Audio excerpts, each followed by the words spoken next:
বীথিকা কাব্যগ্রন্থের অন্তর্গত একটি কবিতা, যা কবি রচনা করেন 31শে জ্যৈষ্ঠ 1342 সনে চন্দননগরে বসে। কবিগুরু রবীন্দ্রনাথ ঠাকুরের সেই কবিতা নিমন্ত্রণ। মনে পড়ে যেন এককালে লিখিতাম চিঠিতে তোমারে, প্রেয়সী অথবা প্রিয়ে। একালের দিনে শুধু বুঝি লেখে নাম, থাক সে কথায়, লিখি বিনা নাম দিয়ে। তুমি দাবি করো কবিতা আমার কাছে, মিল মিলাইয়া দুরূহ ছন্দে লেখা। আমার কাব্য তোমার দুয়ারে যাচে, নম্র চোখের কম্প্র কাজল রেখা। সহজ ভাষায় কথাটা বলাই শ্রেয়, যে কোনো ছুতোয় চলে এসো মোর ডাকে। সময় ফুরলে আবার ফিরিয়া যেও, বসো মুখোমুখি যদি অবসর থাকে। গৌরবরণ তোমার চরণ মূলে, ফলসা বরণ শাড়িটি ঘেরিবে ভালো। বসন প্রান্ত সীমন্তে রেখো তুলে, কপল প্রান্তে সরু পার ঘন কালো। একগুছি চুল বায়ু উচ্ছ্বাসে কাঁপা, ললাটের ধারে থাকে যেন অশাসনে। ডাহিন আলোকে একটি দোলন চাঁপা, দুলিয়া উঠুক গ্রীবাভঙ্গির সনে। বৈকালে গাঁথা যুথি মুকুলের মালা, কণ্ঠের তাপে ফুটিয়া উঠিবে সাঁঝে। দূরে থাকিতেই গোপন গন্ধ ঢালা, সুখ সংবাদ মেলিবে হৃদয়ে মাঝে।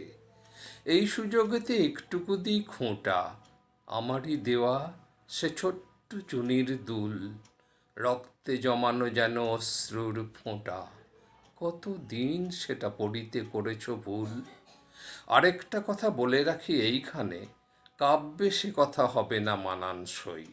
সুর দিয়ে সেটা গাহিব না কোনো গানে, তুচ্ছ শোনাবে, তবু সে তুচ্ছ কই। একালে চলে না সোনার প্রদীপ আনা, সোনার বিনাও নহে আয়ত্তগত।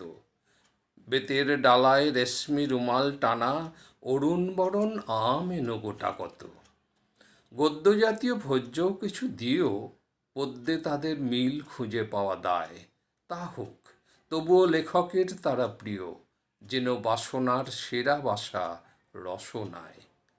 ওই দেখো, ওটা আধুনিকতার ভূত, মুখেতে যোগায় স্থূলতার জয় ভাষা। জানি অমর আর পথহারা কোনো দূত, জঠর গুহায় নাহি করে যাওয়া আশা। তথাপি স্পষ্ট বলিতে নাহি তো দোষ, যে কথা কবির গভীর মনের কথা। উদর বিভাগে দৈহিক পরিতোষ, সঙ্গী জোটায় মানসিক মধুরতা। শোভন হাতের সন্দেশ পান্তোয়া, মাছ মাংসের পোলাও ইত্যাদিও যবে দেখা দেয় সেবা মাধুর্যে ছোঁয়া, তখন সে হয় কি অনির্বচনীয়।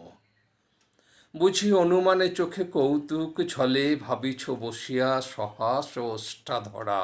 এ সমস্তই কবিতার কৌশলে মৃদু সংকেতে মোটা ফরমাস করা। আচ্ছা, না হয় ইঙ্গিত শুনে হেসো, বড়দানে দেবী না হয় হইবে বাম। খালি হাতে যদি আসো তবে তাই এসো, সে দুটি হাতেরও কিছু কম নহে দাম। সেই কথা ভালো, তুমি চলে এসো একা, বাতাসে তোমার আভাস যেন গো থাকে। স্তব্ধ প্রহরে দুজনে বিজনে দেখা, সন্ধ্যা তারাটি শিরীষ ডালের ফাঁকে। তারপরে যদি ফিরে যাও ধীরে ধীরে, ভুলে ফেলে যেও তোমার যুথিরে মালা। ইমন বাজিবে বক্ষের শিরে শিরে, তারপরে হবে কাব্য লেখার পালা। যত লিখে যাই ততই ভাবনা আসে, লেফাফার পরে কার নাম দিতে হবে। মনে মনে ভাবি গভীর দীর্ঘশ্বাসে, কোন দূর যুগে তারিখ ইহার কবে।